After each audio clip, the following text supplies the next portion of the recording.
সুপ্রিয় শিক্ষার্থীরা, আসসালামু আলাইকুম রহমতুল্লাহ। সবাই কেমন আছো?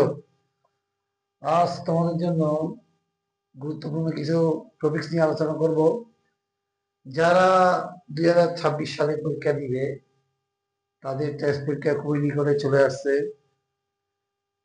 অনেক পরিশ্রম করতেছো তোমরা। যাক, এবার তোমাদের জন্য সুখবর যে শর্ট সিলেবাস। আজকে তোমাদের জন্য আমি 26 সালে পরীক্ষা দিয়ে যে 9 অধ্যায়ে হায়ার ম্যাথ 9 অধ্যায়ে অধ্যায়টি, এই অধ্যায়টি তোমাদের ইম্পর্টেন্ট অধ্যায়। বীজগণিতে তোমার 3টা অধ্যায় আছে। একটা হচ্ছে অসীম ধারা, একটা হচ্ছে দ্বিতীয় অধ্যায় বীজগণিত রাশি, আরেকটা হচ্ছে লগারিদম সূচকীয় এবং লগারিদম ফাংশন। এখন এই চ্যাপ্টারটা তোমাদের জন্য গুরুত্বপূর্ণ। আমি এখানে অনেকগুলো অঙ্ক, তো তোমরা হয়তোবা এতগুলো অঙ্ক করবে কিভাবে ঘাবড়ে যাও। সেজন্য আমি এই চ্যাপ্টারের অঙ্কগুলোকে বিভিন্ন পার্টে সাজিয়েছি। আজকে পার্ট 1 এর ম্যাথ, 4টা ম্যাথ লিখছি, কিন্তু 4টা ম্যাথই প্রায় সেম, একই ধরনের। আমি আরো অঙ্ক আগামী ক্লাসে আলোচনা করব। আজকে পার্ট 1 এর 4টি অঙ্ক নিয়ে আলোচনা করব। 4টি অঙ্ক প্রায় সেম, একই ধরনের। তোমরা করলে বুঝতে পারবা। জাস্ট আমার ক্লাসটা একটু বোঝার চেষ্টা করবা খুব সহজে। আবার তোমাদেরকে এই চ্যাপ্টারটা আমি সমাধান করে দিব। তোমরা নিয়মিত ক্লাসগুলো দেখবা, তাহলে ইনশাল্লাহ তোমরা ভালো কিছু করতে পারবা। কোনো টেনশন করো না। দেখো আমি কিভাবে শুরু করতেছি। আমার এখানে 4টি ম্যাথ, 8-এর খ, 8-এর ক, 205 পৃষ্ঠা কাজ চ, উদাহরণ 14, উদাহরণ 11। উদাহরণ 12 অঙ্কগুলো প্রায় সেম, ঠিক আছে? দেখো স্যার, আমি 8-এর খটা কিভাবে শুরু করতেছি। কি দেওয়া আছে এখানে? প্রত্যেকটা অঙ্কের মধ্যে দেখো 2 ধরনের সত্য দেওয়া আছে। একটা সত্য x two the power a equal two y two the power b equal two z two the power c, এবং x y z equal to 1, a b b c c এর মান, তাই তো? আবার এখানে দেখা সেম দুটো সত্য দেওয়া আছে। X y z, x plus y plus z zero. এখানে একটা সত্য, দুটো সত্য। এখানে একটা সত্য, দুটো সত্য দেওয়া আছে। যার দেখা আমি প্রথমটা করতেছি। X to the power a, y to the power b, z to the power c. এটাকে আমি ধরে নিব ইকুয়াল টু, আমি কে ধরবো। তাহলে কে ধরলে কি হয়? X to the power a equal to k, y to the power b equal to k, z to the power c equal to k. তাহলে স্যার দেখো, z to the power c equal to k. এখন আমি কি যে কাজটা করব সেটা হচ্ছে, এক্স এর মাত্র পাওয়ারটা এক, সেটা পূর্ণ সংখ্যা, এটাকে ডান পাশে পাঠিয়ে দিব। তাহলে এক্স এর মান বের করবো, ক্যাপিটাল 1/a। এখানে ওয়াই এর মান বের করবো ক্যাপিটাল 1/b, কারণ পাওয়ারটা ডান পাশে গেলে ভগ্নাংশ হয়ে যায়। জেড এর মান বের করবো ক্যাপিটাল 1/c। তাহলে এক্স ওয়াই জেড এর মান বের করলাম। এক্স ওয়াই জেড এর মান যখন বের করছি, এরপর একটা সূত্র দেওয়া আছে এক্স ওয়াই জেড ইকুয়াল 0। আবার দেওয়া আছে এক্স ওয়াই জেড সমান 1 দেওয়া আছে। এখানে এক্স এর মান বসে দাও, ক্যাপিটাল 1/a ডট ওয়াই এর মান capital 1/b dot capital 1/c equal to k এর মান 0 মানে 1। এরপর দেখো স্যার, এবার কে ইকুয়াল টু বৃত্তি বৃত্তি মিলে গেলে পাওয়ার পাওয়ার যোগ হবে। 1/a যোগ 1/b যোগ 1/c equal to k to the power 0। দেখো এখন এখানে কে এর উপর পাওয়ার এটা, আর কে এর উপর পাওয়ার, যদি একটা সূত্র দেখো, সূত্রটা হচ্ছে এমন, a to the power m equal to a to the power যদি n হয়, অর্থাৎ বৃত্তি বৃত্তি মিলে গেলে power power equal m equal to n। এই ফর্মুলার আলোকে বাকি অংশটা আমি করবো। দেখো, কে এর মাত্র এই পাওয়ারটা, কে এর মাত্র পাওয়ার 0। কেন? বৃত্তি কে কে মিলে গেলে আমরা লিখতে পারি 1/a plus 1/b plus 1/c equal to 0। তাহলে লসাগু করে দাও, লসাগু হচ্ছে a b c equal to 0। লসাগুকে হর দিয়ে ভাগ, লব দিয়ে গুণ, তাহলে a দ্বারা ভাগ করলে আর থাকে bc, b দ্বারা ভাগ করলে আর থাকে ac, c দ্বারা ভাগ করলে আর থাকে ab। তাহলে এরপর আর গ্রহণ করে দাও, b যোগ bc যোগ ca সমান bc এর সাথে 0 গুণ করলে 0। দেখানো হলো, দেখানো হলো না, এটা তো মান বের করতে বলছে। তাহলে a b plus bc plus c এর মান 0। ওরা বলছে a b plus bc plus c এর মান কত। আর তোমাকে যদি প্রমাণ করতে বললে, তখন হয়তো বা 0 বলবে, 0 বলবে, তাহলে এটা দেখানো হলো লিখবা, যেটা চাই সেটা। ঠিক আছে?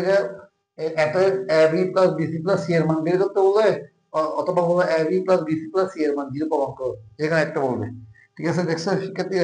এটা সংক্ষিপ্ত প্রশ্ন হিসেবে দিতে পারে তোমাদেরকে, আবার সৃজনশীলের গ আবার খ আর গ তে দিতে পারে। তো এরপর পরবর্তী অঙ্কটা দেখো কিভাবে করতেছি। একই নিয়মে পরবর্তী অঙ্কটা করবো আমি। এই অঙ্কটা দেখো, খটা 205 পৃষ্ঠার ছয়টা, 4 নম্বরটা।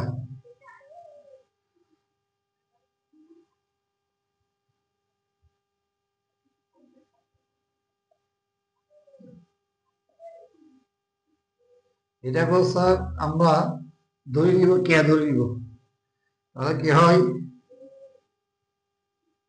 কে কে কে এগুলো দেখো, এই বর্গমূল এই অংশটা যদি ভেঙে ফেলি 1/x হয়ে যায়,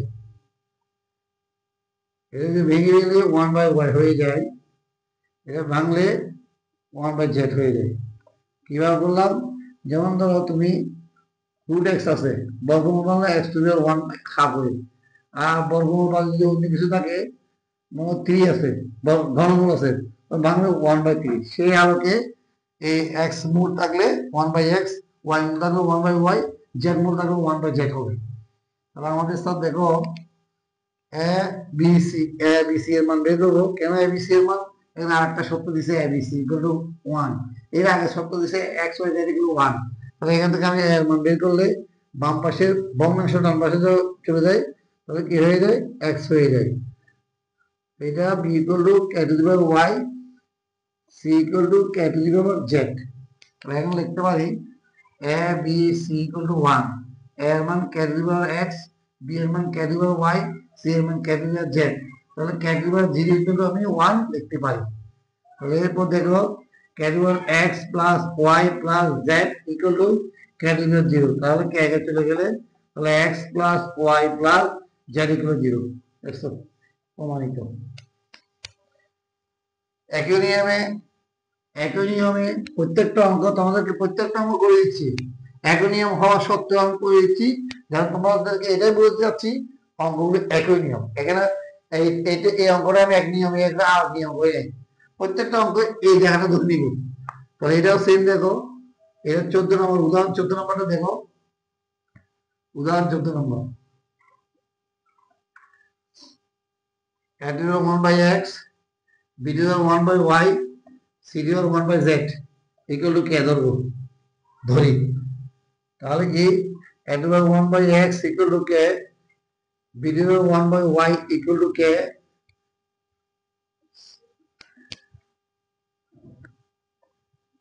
c to the 1/z equal to k. তাহলে দেখো a equal to k to the x, b equal to k to the y, c equal to k to the z। এবং একটা শর্ত কি দেওয়া আছে, a b c equal to 1, a b c equal to 1, কে এর মান k to the x, B এর মান a এর মান k to the x, b এর মান k to the y, c এর মান কে টু দি z। এবার কে টু দি 0 মানে 1। এরপর ভিত্তি ভিত্তি মিলে গেলে পাওয়ার যোগ x plus y plus z equal to k to the 0। তাহলে কে কে চলে গেলে x plus y plus z equal to 0।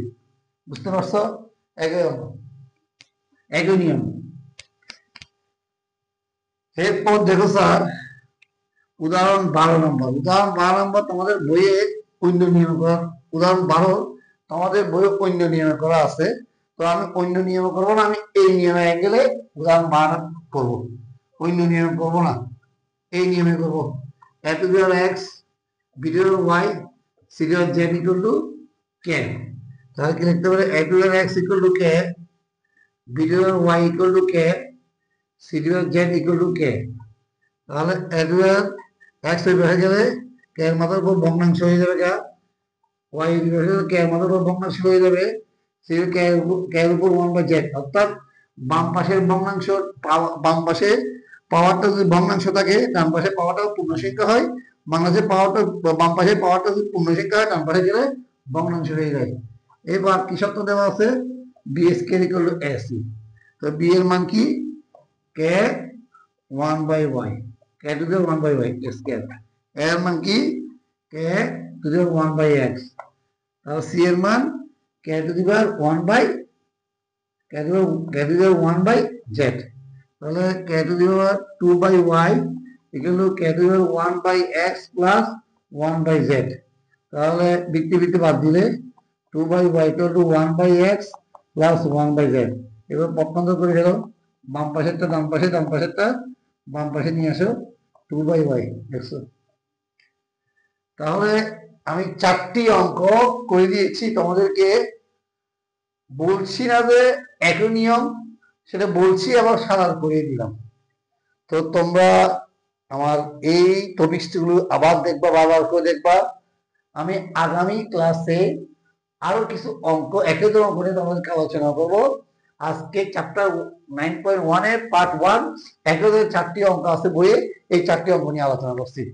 শিক্ষার্থীরা বারবার দেখবা, সময় খুবই কম, আগামীতে তোমাদের পরীক্ষাটা ভালো করতে হবে, কারণ এই চান্স হাত, এই হাত থেকে যে চান্স আসছে তোমাদের, এটা হাত ছাড়া করবা না। কারণটা কি?